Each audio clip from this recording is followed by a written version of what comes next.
தமிழ்நாடு முதலமைச்சர் அண்ணன் தளபதி C Joseph Vijay அவர்கள்.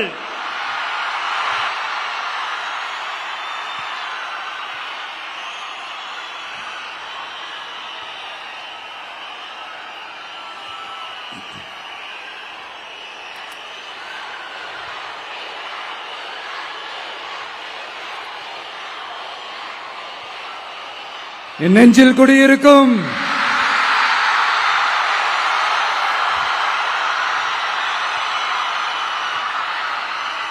தமிழக மக்கள் உங்கள் அனைவருக்கும் என்னுடைய வணக்கமும் என்னுடைய நன்றிகளும்.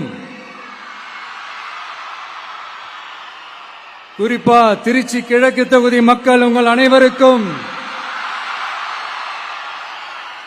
என்னுடைய ஸ்பெஷல் வணக்கமும் ஸ்பெஷல் நன்றிகளும்.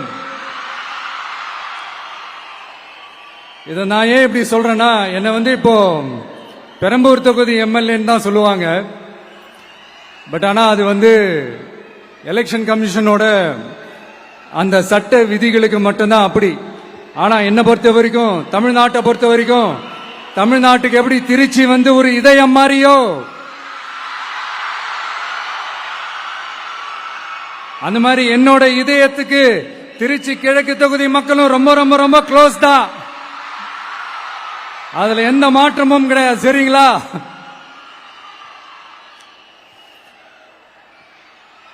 ஆட்சிக்கு சில வாரங்கள் கூட ஆகல. 6 மாசம் அமைதியா இருப்போம்னு சொன்னவங்களாம் 6 நாள் கூட அமைதியா இருக்க முடியல. ஆட்சிக்கு அரை மணி நேரத்திலே ஆரம்பிச்சிட்டாங்க. பாவம், ஒரு கல்யாண வீட்டுல எல்லாம் போய் புலம்பிட்டு இருக்காங்க. நான் சொன்னதெல்லாம் நடக்குதா? 1 by 1 எல்லா புலம்பல்ஸும். அது மாதிரி இத்தனை வருஷமா மாத்தி மாத்தி உங்களை ஏமாத்திக்கிட்டு இருந்த இந்த 2 பேரையும் வேண்டாம்னு சொல்லி ஒதுக்கிட்டு உங்களுக்காக உண்மையா உழைக்க வந்த உங்க விஜய, உங்க அண்ணன, உங்க தம்பிய முதல் அமைச்சரா இல்ல முதல் சேவகனா ஆக்கியிருக்கிறீங்க. தலை வணங்கி ஒட்டுமொத்த தமிழக மக்களுக்கும் இந்த நேரத்தில் என்னுடைய நன்றியை தெரிவிச்சுக்கிறேன்.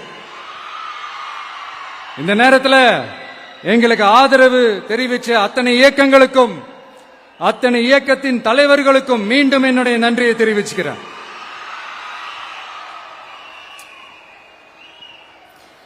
புரட்சி தலைவர் எம்ஜிஆர் அவர்களுடைய முதல் தேர்தலில் கூட இந்த அளவுக்கு ஒரு ஓட் பர்சன்டேஜ் வாங்கல அப்படின்ட்டு நிறைய பேர் சொன்னாங்க. ஆனா நீங்க டிவி கேட்க அவ்வளவு நீங்க ஆதரிச்சிருக்கிறீங்க. நான் எம்ஜிஆர் அவர்களோட எல்லாம் நான் கம்பேர் பண்ணல. எம்ஜிஆர் தான். ஆனா நாம பெரியார், அண்ணா, எம்ஜிஆர் அவர்கள் வழியில ஒரு அன்பா உழைக்க வந்த உங்க விஜய், அவ்வளவுதான். 1977 நீங்க போடாத ஓட்ட 2026 நீங்க போட்டிருக்கிறீங்க. என்ன ஒண்ணு, இன்னும் கொஞ்சம் அதிகமா ஆதரிச்சிருந்தீங்கன்னா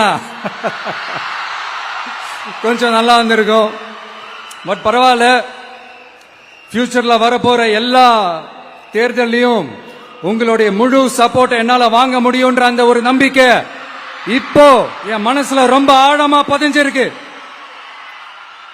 ஏன்னா நீங்க அமைச்சு கொடுத்திருக்கிற இந்த ஆட்சியில எல்லா நன்மைகளையும் நீங்க கண்கூடா பார்க்க தான் போறீங்க அப்படின்ற அந்த கான்பிடன்ஸும் இப்ப என் மனசுல ரொம்ப ஆழமா பதிஞ்சிருக்கு. யார் எந்த நிலைமைக்கு எந்த பொசிஷன்ல போனாலும் இந்த கிண்டலும் கேலியுமா பேசுறது இருக்கத்தானே செய்யும். நம்மளை பத்தி, நம்ம அரசியலை பத்தி, நம்ம பேச்சை பத்தி இந்த கிண்டலும் கேலியுமா பேசிட்டு தானே இருப்பாங்க. அவங்க எல்லாருக்குமே என் சைட்ல இருந்து ஒரே ஒரு ரிக்வெஸ்ட், தயவு செஞ்சு நிப்பாட்டிடாதீங்க. தயவு செஞ்சு கண்டினியூ பண்ணுங்க. நீங்க தான் என்னோட எனர்ஜி ஃபோர்ஸ். நீங்க பேசிக்கிட்டே இருங்க, பேசிக்கிட்டே இருங்க, பேசிக்கிட்டே இருங்க. நான் மக்களுக்கு தேவையான நல்லதை செஞ்சுக்கிட்டே இருக்கேன், செஞ்சுக்கிட்டே இருக்கேன், செஞ்சுக்கிட்டே இருப்பேன். அடுத்து இப்ப நம்ம புதுசா அந்த சூட்லாம் போட்டு வரோம்ல, அதை பத்தி கூட நிறைய பேரு, ஏன் நாமெல்லாம் கோட் சூட்லாம் போடக்கூடாதா? அதிகாரம் செய்யறவங்களும் ஆதிக்க சக்திகளும் மட்டும்தான் கோட் சூட்லாம் போடணுமா என்ன? அப்பெல்லாம் எதுவுமே கிடையாது. நான் என்ன கலர் கலராவா போட்டு வரேன்? ரெண்டே கலர், நம்ம எல்லாரும் மனசு மாதிரியே Black and white. எல்லாத்திலும் Black and white இந்த விஜய் இருப்பான் அப்படின்னு காட்டுறதுக்கு தான் அந்த கலர். அடுத்து அந்த Black கூட யாரை குறிக்கும் எதை குறிக்கும்ன்றது நான் சொல்லிதான் தெரியணும்னு அவசியம் இல்லை, அது உங்களுக்கே நல்லா தெரியும். எல்லாத்துக்கும் இப்படி வழக்கம் சொல்லிக்கிட்டு நச நசன் பேசுற டைப்பும் நம்ம கிடையாது, உங்களுக்கே தெரியும். அதிகபட்சமா எல்லா மீட்டிங்லும் 20 நிமிஷம்குள்ளதான் நான் பேசியிருக்கிறேன். அதனால இப்ப மக்கள் என்கிட்ட என்ன சொல்றாங்க அப்படின்னா, இந்தப்பா விஜய், நீ எங்களுக்காக உழைக்கிறதுக்காக வந்திருக்கிற, அந்த வேலையை மட்டும் பாரு, உன்னை பத்தி பேசுறவங்கள நாங்க பாத்துக்கிறோம் அப்படின்னு சொல்லிட்டாங்க. சரி, ஆனது ஆச்சு. இப்ப என்ன, உனக்கு எதிரிகளே இல்லையா அப்படின்லாம் கேட்டா, அப்படிலாம் நான் சொல்ல மாட்டேன், அப்படிலாம் நான் நினைக்கவும் மாட்டேன், அப்படி நினைக்கவும் கூடாது. இப்பவும் சொல்றேன், அரசியல் ரீதியா சொல்றேன், ரெண்டு பேருக்கு நடுவுல தான் போட்டியே. ஒன்னு இன்னொன்னு, எஸ், ஒன்னு டிவிகே, இன்னொன்னு டிஎம்கே. இதுக்கு நடுவுல வேற யாருக்கும் எந்த வேலையும் கிடையாது. ஏதாவது இருக்குன்னு சொல்றீங்க? எலெக்ஷனுக்கு முன்னாடியும் அவங்களுக்கு ஒரு வேலையும் இல்ல, இப்ப எலெக்ஷனுக்கு அப்புறம் சுத்தம். ஆனா இந்த திமுகவும் மற்றும் பலரும் ஒன்னா சேர்ந்துகிட்டு இந்த விஜயோட ஆட்சி வந்துடக்கூடாதுன்னு சொல்லி ஒரு கூத்து ஒண்ணு பண்ணாங்களே, அந்த கடைசி 5 நாள், அடாடாடாடா, நமக்கெல்லாம் ஓஹோ இப்படியெல்லாம் கூட நடக்குமோ என்ன கூத்துங்கிறீங்க. ஆனா ஃபியூச்சர் என்னவா இருக்கும்ன்றத மட்டும் இப்ப நான் சொல்றேன். உங்களுக்காக உண்மையா உழைக்க வந்த இந்த விஜயா, இல்ல இந்த விஜயோட ஆட்சி அமைஞ்சிட கூடாதுன்னு தடுக்க நினைச்ச ஸ்டாலின் சாரா, அவ்வளவுதான். இதுக்கு நடுவுல வேற யாரும் எந்த அல்லு சில்லும் உள்ள வந்து நம்மளை தடுக்கிறதோ எதிர்க்கிறதோ ஏதாவது பண்ணாங்கன்னா நிர்வாகம் அதுக்கு பொறுப்பில்ல ராஜா, நிர்வாகம் அதுக்கு பொறுப்பில்ல. ரிசல்ட் என்னவா வரும்ன்றது அது உங்களுக்கே நல்லா தெரியும். நம்மளை ஏளனமா பேசுறதா நினைச்சு அவங்களுக்கு ஆப்பு வச்சுக்கிறாங்க. திமுக நம்மளை தடுக்க, திமுக நம்மளை எதிர்க்க, திமுக நம்மளை அவமானப்படுத்த அத்தனையும் நமக்கு நன்மையே.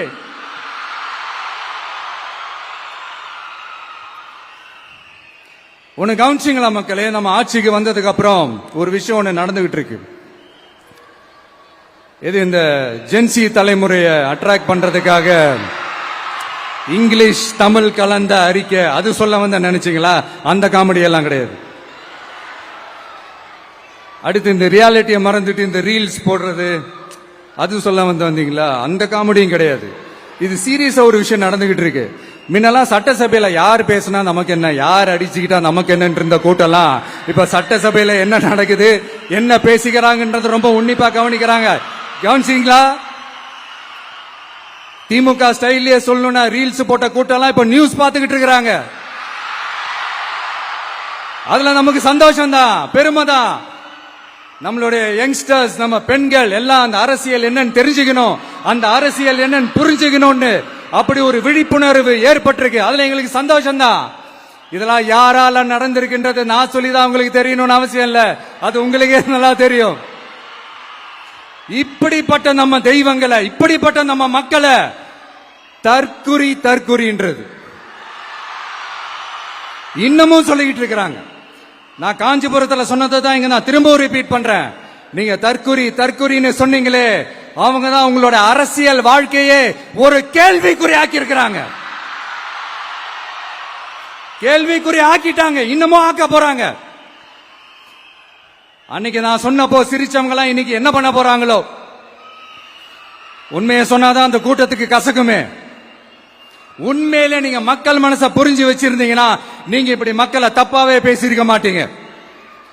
அது என்ன, அப்புறம் அரசியல் புரிதல் இல்லாம மக்கள் நமக்கு ஓட்டு போட்டுட்டாங்களாம்.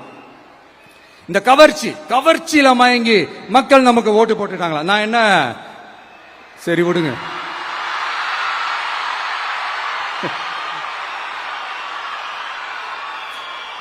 மக்கள் அவங்களுக்கு ஓட்டு போட்டா அந்த மக்கள் நல்லவங்களாம், அதே மக்கள் நமக்கு ஓட்டு போட்டா அந்த மக்கள் கெட்டவங்களாம். தற்குறியா?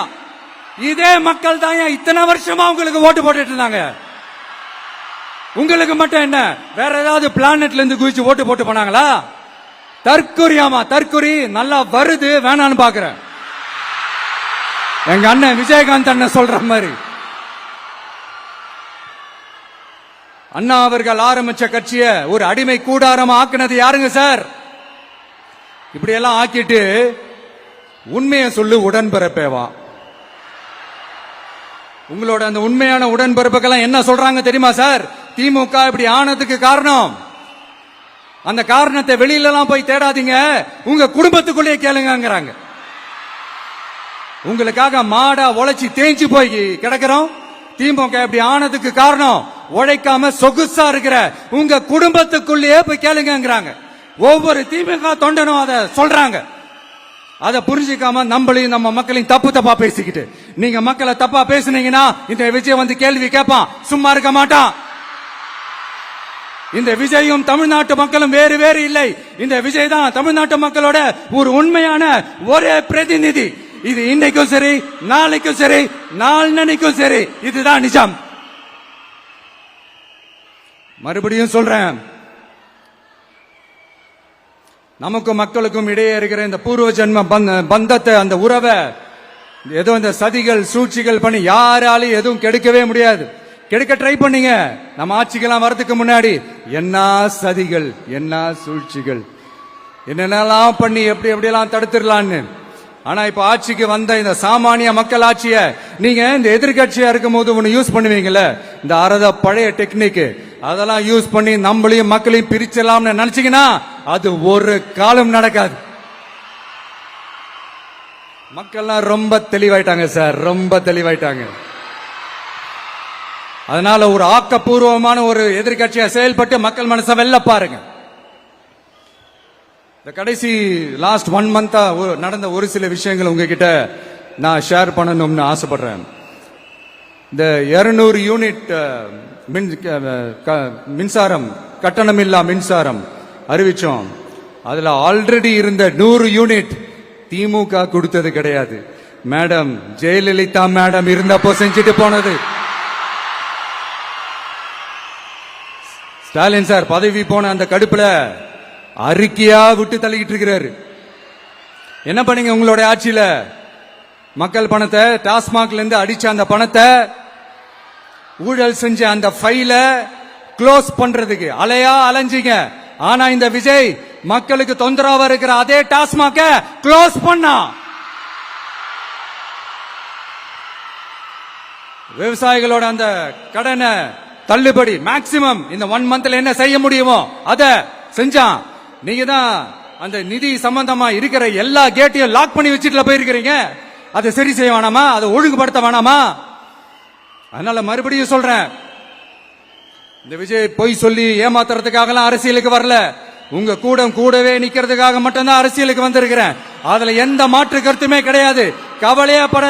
கவலையப்படாதீங்க விவசாய பெருமக்களே. அடுத்து இந்த சட்டம் ஒழுங்கு, அது சரியில்லை இது சரியில்லைன்னு சொல்லி திமுகவும் மற்றும் பலரும் மாறி மாறி கூவுறீங்க. நான் ஒண்ணு கேட்கிறேன், இந்த மாடல் அரசுன்னு சொல்றீங்களே, அதுல என்ன செஞ்சு வச்சுட்டு போயிருக்கீங்க? ஒரு ஊரு விடாம, ஒரு தெரு விடாம போதை பொருள் கலாச்சாரம் அப்படியே ஸ்ப்ரெட் ஆகி கொட்டி கிடக்குது. அது அப்பவே இனிஷியல் ஸ்டேஜ் அதை நீங்க கண்ட்ரோல் பண்ணிருந்தீங்கன்னா இத்தனை பெண் குழந்தைகளை, இத்தனை பெண்களை இழக்க வேண்டிய ஒரு சூழ்நிலை ஏற்பட்டிருக்குமா? எல்லாத்தையும் பண்ணிட்டு பழிய தூக்கி ஏன் மேல போடுறாங்க. நீங்க என்ன பழி நம்ம மேல போட்டாலும் மக்கள் நிம்மதியா வாழக்கூடிய அந்த செயலை கண்டிப்பா இந்த விஜய் செஞ்சுதான் காட்டுவான். அதுக்காக தான் எஃபிஷியன்டான போலீஸ் ஆபீசர்ஸ் அப்பாயிண்ட் பண்ணிருக்கிறேன். எஃபிஷியன்டான அந்த போலீஸ் ஆபீசர்ஸ் டீம் அப்பாயிண்ட் பண்ணிருக்கிறேன். பெண்கள் பாதுகாப்பான அந்த சிங்க பெண் காவல் படை நெக்ஸ்ட் வீக் அதை இனாகரேட் பண்ண போறோம். தப்பு செஞ்சவங்களுக்கான தண்டனை, அதுக்கான சார்ஜ் ஷீட் எல்லாமே ரொம்ப ஃபாஸ்டா ரொம்ப ஸ்பீடா செய்யறதுக்கான அந்த வேலையை செய்ய சொல்லி இருக்கிறோம். கோர்ட்ல கூட தப்பு செஞ்சவங்களுக்கான அந்த கடுமையான தண்டனை வாங்கி கொடுக்கிறதுக்கான அந்த வேலையையும் ரொம்ப சீக்கிரமா செய்ய சொல்லி இருக்கிறோம். அதனால நீங்க என்ன பழி நம்ம மேல போட்டாலும் உண்மையா உறுதியா மக்களுக்கு தேவையான எல்லா விஷயங்களையும் இந்த விஜய் செஞ்சுதான் காட்டுவான். இப்படி எல்லாம் நம்ம சொல்றதுனால இவங்க என்ன சொல்லுவாங்க தெரியுமா? அவங்க தான் ஆட்சியிலேயே இல்லையே, அப்புறம் ஏங்க அவங்கள குறை சொல்றீங்க அப்படின்னு கேட்பாங்க. வேர்ல வெந்நிய ஊத்திட்டு போனவங்கள வெளிச்சம் போட்டு காட்டாம பின்ன வேற என்ன சொல்லுவாங்க? இதெல்லாம் மக்கள் கிட்ட நம்ம தெளிவா எடுத்து சொல்லணும் இல்லையா? அதுக்காக தான் இதெல்லாம் சொல்லிட்டு இருக்கிறேன். நம்ம மக்களுக்காக இவ்வளவு வேலை பார்க்கிறோம், ஆனா இவங்க அதையெல்லாம் விட்டுட்டு குதிரை பேரம் பண்றாரு, அது பண்றாரு, இது பண்றாருன்னு சொல்லிட்டு தப்பு தப்பா கதையெல்லாம் அடிச்சு விட்டுக்கிட்டு இந்த தீய சக்தியும் தீந்து போன சக்தியும் அதாங்க திமுகவும் மற்றும் பலரும் ஒன்னா சேர்ந்துகிட்டு திருட்டுத்தனமா யாருக்கும் தெரியாம ஒரு ஓரமா மூலையில உட்கார்ந்துட்டு பேரம் பேசி கூட்டு சேர்ந்து ஆட்சி அமைச்சு கொள்ளையடிக்க திட்டம் போட்டாங்க. அது ஏன் தெரியுமா? உங்களோட இந்த டிவிக்கு ஆட்சி அமைஞ்சா அவங்க பொழப்பே போயிடும். அந்த கொள்ளையடிக்கிறது, லஞ்சம், ஊழல் எல்லாமே கத்தம் கத்தம். அதான் இந்த காரணம். அடுத்து ஸ்டாலின் சார், திமுக இப்போ தீய சக்தி மட்டும் இல்ல, மக்களை விட்டு ரொம்ப தூரமா போன தூர சக்தி, ஓர சக்தி, கோர சக்தி, பார சக்தி. நீங்க எப்போ இந்த தீந்து போன சக்தியோட நீங்க கூட்டு சேர்ந்துகிட்டு ஆட்சி அமைக்கணும்னு நினைச்சீங்களோ அப்பவே இந்த திமுக தூர்ந்து போன சக்தியாகவும் ஆயிடுச்சு. நீங்களாம் நம்மளை பத்தி அவதூறு பேசலாமா சார்? இது நியாயமா? மக்களை இவ்வளவு பெரிய மக்கள் சக்தி நம்மளோடு இருக்கும் போது நமக்கு எதுக்கு வேற அரசியல்? எலெக்ஷன்ல 50-60 வருஷமா இருந்த சாதிய உடைச்சிருக்கிறோம், மதத்தை உடைச்சிருக்கிறோம், காசு கொடுத்து ஓட்டு வாங்கறத உடைச்சிருக்கிறோம். நாம எது செஞ்சாலும் கான்ஸ்டிடியூஷன்ல தான் செய்வோம். நாம சிங்கிள் மெஜாரிட்டி வாங்கி இருந்தாலும் நம்மள நம்பி முறையா கூட்டணியில கட்சியில ஆதரிக்க வர்றவங்களை அரவணைச்சு தான் இருப்போம். நான் இப்பவும் மீண்டும் டிக்ளேர் பண்றேன், டிவிகே ஆட்சி எந்த பாகுபாடும் இல்லாம எல்லாருக்குமான ஒரு ஆட்சியா தான் இருக்கும். அதுல எந்த மாற்றமும் கிடையாது. ஸ்டாலின் சார் மாதிரி ஊசலாட்டம் இருக்கவே இருக்காது. மதச்சார்பற்ற கொள்கையில சமரசமே இல்லை. மாநில உரிமைகள்ல விட்டு கொடுக்கவே மாட்டோம். நதி நீர் உரிமைகளை விட்டு கொடுக்கவே மாட்டோம். சமூக நீதி, சம நீதிய, சமத்துவ நீதிய ஒரு நாளும் விட்டு கொடுக்கவே மாட்டோம். அதனால திருச்சி கிழக்கு தொகுதி மக்களே, தமிழ்நாட்டில் இருக்கிற 234 தொகுதியும் நம்ம தொகுதி தான். அதுல எந்த கட்சி ஜெயிச்சிருந்தாலும் அது நம்ம தொகுதி தான். பெரம்பூரா இருக்கட்டும், திருச்சி கிழக்கா இருக்கட்டும், எனக்கு 2 கண்கள் மாதிரி. அதுலயும் திருச்சி கிழக்கு என் செல்ல புள்ள மாதிரி. அதனால வரப்போற இடைத்தேர்தல்ல உங்க வீட்டில் இருக்கிற ஒருத்தரை, உங்கள ஒருத்தரை தான் வேட்பாளரா நிக்க வைக்க போறோம். நீங்க எப்படி இந்த விஜய்க்கு ஆதரவு கொடுத்து ஓட்டு போட்டு ஜெயிக்க வச்சீங்களோ அதே மாதிரி வரப்போற இடைத்தேர்தல்ல உங்களுடைய அந்த வேட்பாளரையும் ஜெயிக்க வைப்பீங்கன்ற அந்த ஒரு நம்பிக்கை நான் முழுமையா தான் நம்புறேன். உங்களுக்காக உழைக்க வந்திருக்கிறேன். உங்களுக்காக எல்லா விஷயத்தையும் நான் பார்த்து செய்வேன். ஊழல் இல்லாத, லஞ்சம் இல்லாத ஒரு ஆட்சியை நான் கொடுப்பேன். I understand. ஒரே நாள் அது நடக்காததான், மேஜிக் இல்ல. பட் ஒரு நாள் அதை நான் நடக்க வைப்பேன். எனக்கு இப்ப வேற எந்த வேலையும் இல்ல உங்களுக்காக உழைக்கிறத தவிர. என் கடன் இனி என் மக்களுக்கு பணி செய்து கிடைப்பதே. மீண்டும் என்னை ஜெயிக்க வச்ச தமிழக மக்களுக்கும் திருச்சி கிழக்கு தொகுதி மக்களுக்கும் மீண்டும் என்னுடைய நன்றியை தெரிவிச்சுக்கிட்டு கான்பிடென்டா இருங்க, நல்லதே நடக்கும், வெற்றி நிச்சயம். மீண்டும் சந்திக்கும் வரை நன்றி, வணக்கம்.